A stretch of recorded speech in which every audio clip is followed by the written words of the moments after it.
Before he attacked and seized the crown of England in 1066, William the Conqueror held the title of Duke of Normandy, a region of northern France. Throughout his reign, and the reigns of the 6 English kings that followed, Normandy more or less operated under English control, even though it technically still owed its allegiance to France. More than a century later, King Richard I, known as the Lionheart, built a series of castles, including the imposing Château Gaillard, in order to retain his control of Normandy. Welcome to this episode of History Nuggets.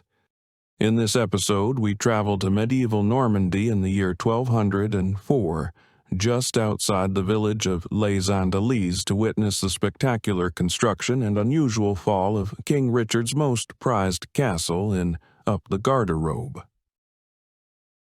Built in the unusually short span of only 1 year, the full-sized Château Gaillard perched atop a triangular outcropping of rock overlooking the Seine River Valley northwest of Paris.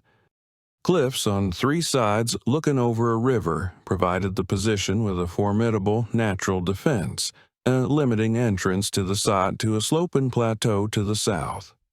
Richard's intent was for it to be more than just a defensive strongpoint, but a statement of control. Even the name he gave it, Château Gaillard, advertises the castle as saucy, impudent, or defiant. The king, who was also a gifted engineer, instructed his workers to build a tower called the Inner Bailey, roughly the shape of a human ear, on the very edge of the cliff. This was then surrounded by a moat spanned by only one small natural bridge. Around the moat was to be constructed a second wall, the Middle Bailey, itself ringed with towers and also breached by only a single gate. Finally, the workers constructed the Outer Bailey, even further out and again ringed with towers. The king oversaw the construction with a fanatical zeal, often joining the workmen personally. Under his authority, the castle he referred to as his daughter was completed in 1198. Although it cost Richard a fortune, the Château Gaillard appeared impregnable, just as he had intended. Only a few months later, Richard died after being shot by a crossbow during the siege of the Château de Chalaux-Chabrol, deep in the French interior. Richard I was succeeded to the throne by his brother John, whose religious demeanor led to the construction of a hastily built chapel within the Middle Bailey. John, lacking his brother's insight into military engineering, subsequently ordered the construction of a garderobe, or castle latrine, adjacent to the chapel. Unfortunately for the castle's defenders, this required boring a sizable opening into the Middle Bailey's wall. Meanwhile, King Philip II of France had been supporting Richard and John's nephew Arthur's own claim to the English throne. Philip decided to take full advantage of King John's relative inexperience and began a new campaign to reclaim Normandy. Of course, the capture of Château Gaillard would be crucial to the campaign's success, and the information of this new vulnerability played right into that hand.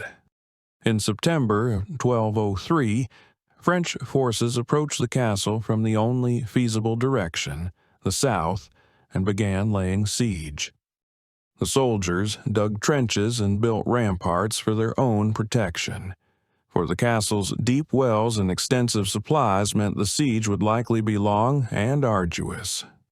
A daring nighttime relief mission from King John's forces failed miserably, as the foot troops arrived before the supporting ships did, allowing the French to dismantle each element in turn. By February of 1204, King Philip's forces had managed to dig a tunnel under the Outer Bailey wall and collapse a section of it, causing a breach, and the French soldiers immediately stormed through. With this done, they were still faced with a problem. The Middle Bailey was reachable only by a drawbridge, which the English kept raised. the siege of Château Gaillard, and King Philip's entire plan to conquer Normandy would have likely come to a screeching halt right then and there, except for the actions of a foot soldier from Gascony who went by the name of Snubby Bogus.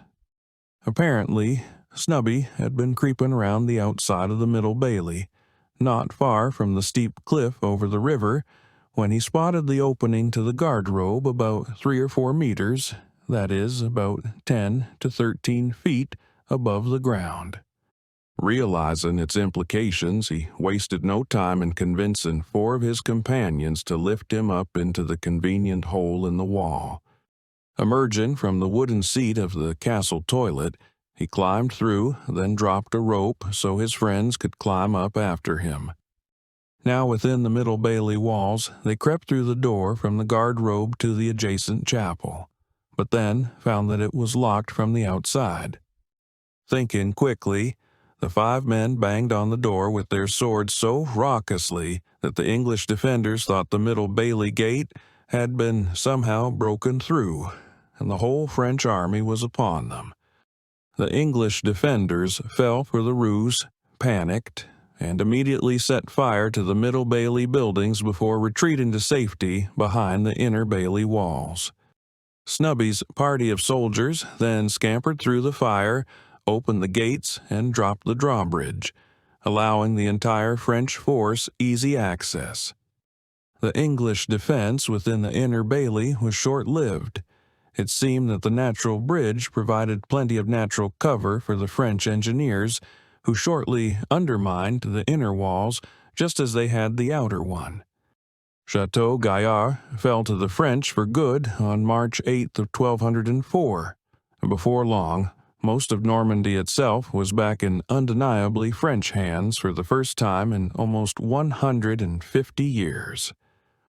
All due to an unguarded and overlooked toilet. Thank you kindly for tuning in. If you liked what you heard, please be sure to give us a like and subscribe to our channel for more stories just like this one in the future. Have a beautiful day, and we wish you all peace and knowledge.